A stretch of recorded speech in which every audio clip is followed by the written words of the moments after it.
Il y a 1000 façons de faire entendre sa voix pour porter les messages de l'univers. Si l'art et la poésie est un moyen d'expression que j'affectionne particulièrement, d'autres outils terrestres s'imposent peu à moi pour vous faire parvenir les messages d'amour qui me sont envoyés du monde des eaux. Le tarot en est un, parmi d'autres. Et ce matin, il a révélé un message à vous transmettre, dont je me fais porteuse. Dans cette période difficile que nous vivons, à la fois ensemble et chacun dans notre coin, j'ai eu envie de lui demander ce qui nous attendait encore, ou, plus précisément, comment faire pour sortir de cette situation qui nous contraint à l'attente. Avant, on l'espère, un monde un peu plus gai. Voilà ce qu'il m'a répondu. La première ligne et base de notre pyramide représente les fondements, la situation au présent, le point où nous en sommes aujourd'hui. Le 8 de denier associé au 9 de coupe inversé parle des dernières décisions en vigueur, de cet effet de colmatage de brèche. Pour éviter ce que l'on pense être le pire, des décisions à court terme sont mises en place. Là où il faudrait plutôt adopter une vision d'ensemble et se positionner sur le long terme. Les énergies à l'œuvre ne sont pas déployées à bon escient, à la poursuite de bons objectifs. Alors les effets attendus ne sont pas obtenus, parce que les désirs ici sont irréalistes par rapport à la situation. Se laisser aller dans les plaisirs faciles nous amène au bord du précipice. Le valet de denier se demande quelle planification adopter pour pouvoir les multiplier. Rappelons que les deniers, dans le tarot de Marseille, symbolisent le monde matériel. Actuellement, la concentration est focalisée sur ce domaine. Or, le tarot nous indique que ce n'est peut-être pas sur ce point que nos yeux et nos pensées devraient se tourner. Bien sûr, des décisions claires et des planifications précises sont à adopter pour sortir de cette situation. Mais il convient de garder les pieds sur terre, d'être pragmatique, réaliste, et de ne pas résister par peur. Le 10 d'épée inversé symbolise cette peur des scénarios catastrophes que l'on cultive et qui nous empêche d'avancer comme on le devrait. Tout cela ne fait que faire perdurer une situation sans fin. La deuxième ligne de notre pyramide parle des capacités et des incapacités face à cette situation. Au-dessus du 8 de denier et du 9 de coupe inversé, nous trouvons l'arcane sans nom inversé. L'arcane sans nom parle de changement, de métamorphose d'un état à un autre. Inversée, elle signifie que l'on se trouve bloqué, dans l'incapacité d'avancer, car il y a un refus du changement qui s'opère. Nous refusons de faire le deuil d'une façon de voir les choses, d'une façon de vivre qui n'a plus sa place dans cette configuration des choses. Il faut réfléchir à de nouvelles méthodes. Sinon, l'éloignement et l'immobilité va perdurer. L'échec de l'ancienne méthode, symbolisée par le 9 de coupe inversé, associé à cette idée de planification qu'il faut revoir, nous amène au battleur. Le battleur est la première des arcanes majeures du tarot. C'est avec lui que débute toute nouvelle idée ou création. Seulement, il convient de savoir utiliser les outils qui sont mis à notre disposition à bon escient. Ces outils, nous les avons. Ils sont là, devant notre nez. Il s'agit seulement de les identifier et de les utiliser de la bonne façon. Sinon, rien n'avancera.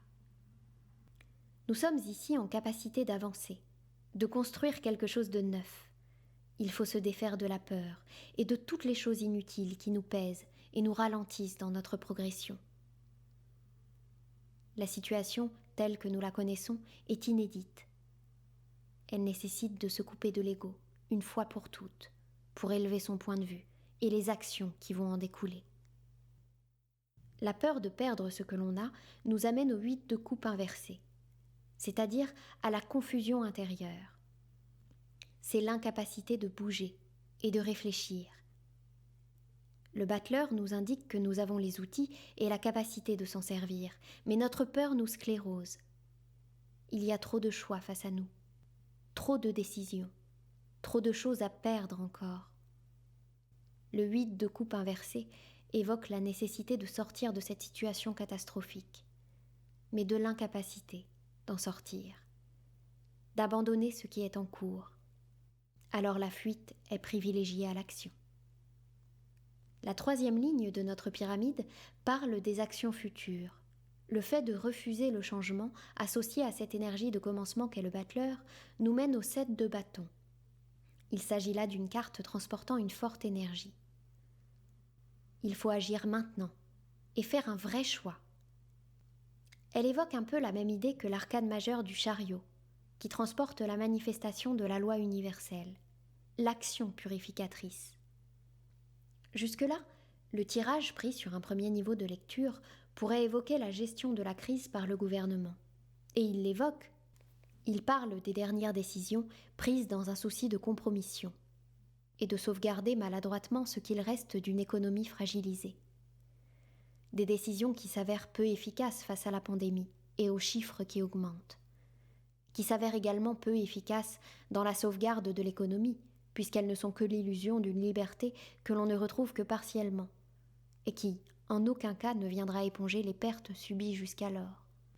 Mais croire que le message des cartes ne s'adresse qu'à une poignée d'hommes au milieu de l'univers, ce serait nier le fait que nous appartenons à un tout.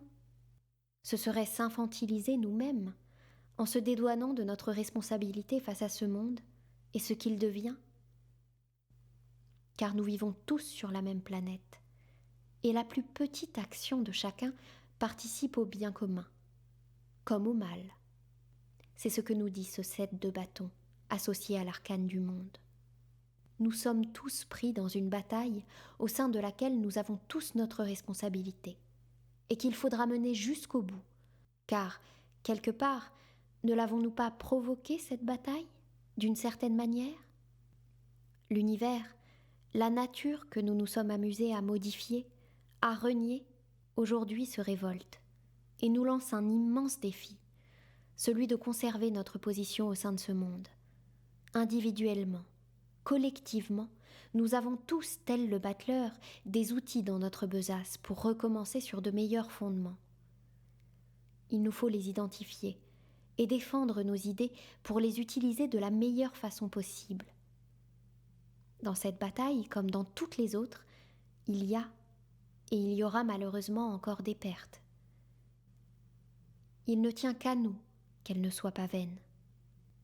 Parfois, comme dans notre vie personnelle, la tâche nous paraîtra sans fin, mais elle nous demande de résister, de ne jamais lâcher, et de travailler tous individuellement à comprendre la raison de notre présence ici. Comment notre voix doit-elle résonner pour produire les bonnes vibrations ? Chaque rond dans l'eau de l'âme commune est essentiel à son équilibre, à l'accomplissement.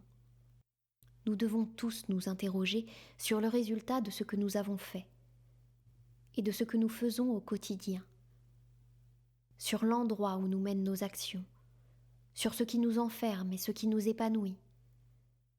Peut-être réaliserons-nous le peu d'importance de ce que nous perdons en ce moment et l'immensité de ce que nous gagnons.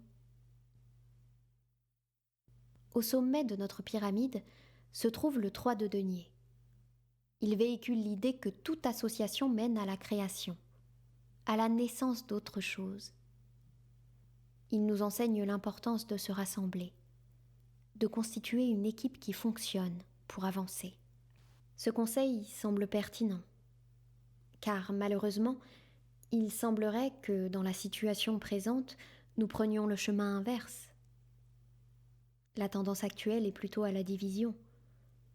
Or, il est impératif, si nous voulons sortir de cette crise et de toutes les autres, de changer notre fusil d'épaule.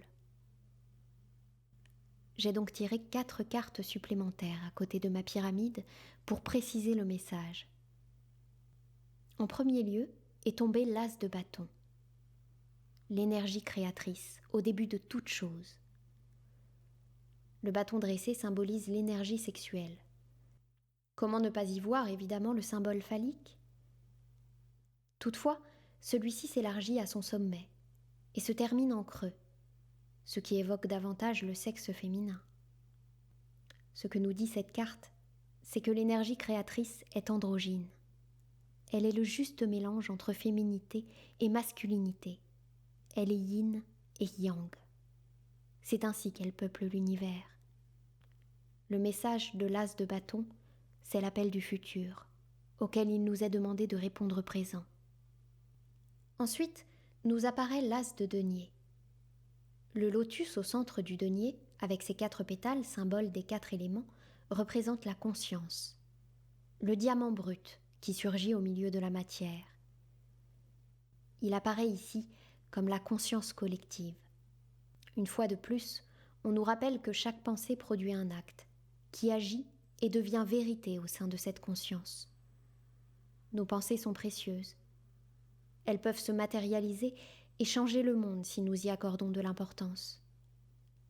Chaque chose dans ce monde est née de notre façon de le penser individuellement. S'il y a plus d'horreur que de beauté dans le monde actuel, il convient de s'interroger sur la façon dont nous le concevons. Il nous est tous arrivé dans notre quotidien d'avoir tellement peur d'une chose qu'elle finit par se produire, ou bien d'empirer une situation simplement par la haine qu'on ressent face à quelque chose ou à quelqu'un. Ce qui est vrai à l'échelle humaine l'est aussi à l'échelle universelle. L'impératrice inversée surgit à la suite comme une menace, pour nous rappeler que nos émotions négatives sont autant de freins à la communication entre les êtres. Et quand il n'y a plus de communication, il y a division. Quand les êtres sont divisés, ils sont moins forts, ne se soutiennent plus, sombrent dans la peur, et c'est à ce moment-là qu'apparaît toujours quelqu'un de mal intentionné pour reprendre le contrôle de la situation. À l'endroit, l'impératrice, c'est la beauté, l'intelligence, l'amour maternel, la capacité de créer, de nourrir, la bienveillance. À l'envers, elle devient l'opposé de ces qualités. Elle s'appelle bêtise, peur, famine, destruction, despotisme. Lorsque l'on s'enferme dans la peur, que l'on cesse de s'écouter, de s'éduquer, de s'entraider, de se remettre en question, des voix s'élèvent toujours plus fort que les autres. Elles ne sont pas toujours bien intentionnées, mais comme elles s'élèvent plus fort et qu'elles ont l'air plus déterminées, elles inspirent confiance et imposent leur propre façon de penser. Il faut toujours chercher dans le passé pour essayer de comprendre comment les choses bonnes et mauvaises sont arrivées. Car l'histoire, avec un grand H, est un éternel recommencement. Il faut toujours garder son libre arbitre sur les choses qu'on lit, les choses qu'on voit. Garder son libre arbitre, mais accepter d'en débattre ensemble, en respectant le point de vue de l'autre et en essayant de comprendre quand on se trouve en désaccord, ce qui peut pousser l'autre à réagir ou à penser d'une façon qui ne nous paraît pas justifiée. En ce moment, nous ne parlons plus. Nous nous écharpons, accrochés chacun à notre vérité que nous croyons être la bonne. Et au lieu de nous libérer, cela enferme notre esprit, encore un peu plus. En conclusion, le 3 d'épée inversé est là pour nous rappeler que toute souffrance est là pour être dépassée. Actuellement, nous restons le nez collé à ce qui nous fait souffrir. Si nous élevons un peu notre regard, si nous lâchons prise, la situation se présentera à nous de façon différente. Il faut accueillir ce qui survient au lieu de se débattre. Sinon, nous provoquons des vents contraires, et alors le navire n'avance plus. Il peut même couler si les vents sont trop violents.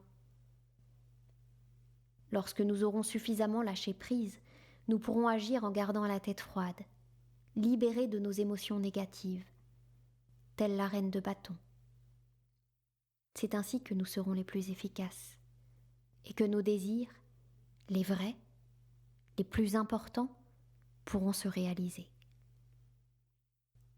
L'homme, quand il veut bien s'en donner les moyens, peut faire preuve de grande sagesse et user d'une grande imagination pour tenter de la diffuser. C'est ce dont parlent ces 2 cartes, tirées de l'oracle des sirènes, qui viennent se poser comme un joli point final à notre guidance. Beaucoup de contes écrits de la main de l'homme parlent d'un chant parfait. Une sorte d'accord perdu qui mènerait dans des pays féeriques. La sirène aussi est connue pour produire un chant capable d'envoûter l'esprit. Peut-être est-il temps pour nous tous de faire résonner le son de notre voix pour apporter quelque chose à l'univers. Essayez de l'accorder pour la faire résonner d'une façon qui produira des ondes positives. Notre voix est importante. Il faut en prendre soin. Et les mots que nous formons grâce à elle sont tout aussi importants. Ils peuvent à eux seuls polluer une atmosphère, rendre catastrophique une situation délicate. Lorsque nous les aurons trouvés et que nous serons en mesure de les chanter ensemble sur la même note, alors ils formeront une énorme vague d'énergie qui s'alignera avec les cycles naturels. À ce moment-là, seulement, nous serons en harmonie avec le monde et nous pourrons nous accomplir pleinement à l'endroit où nous devons être. Choisissons maintenant pour quelle cause nous voulons nous battre et choisissons-la bien, libérés de tout ego et de toute crainte.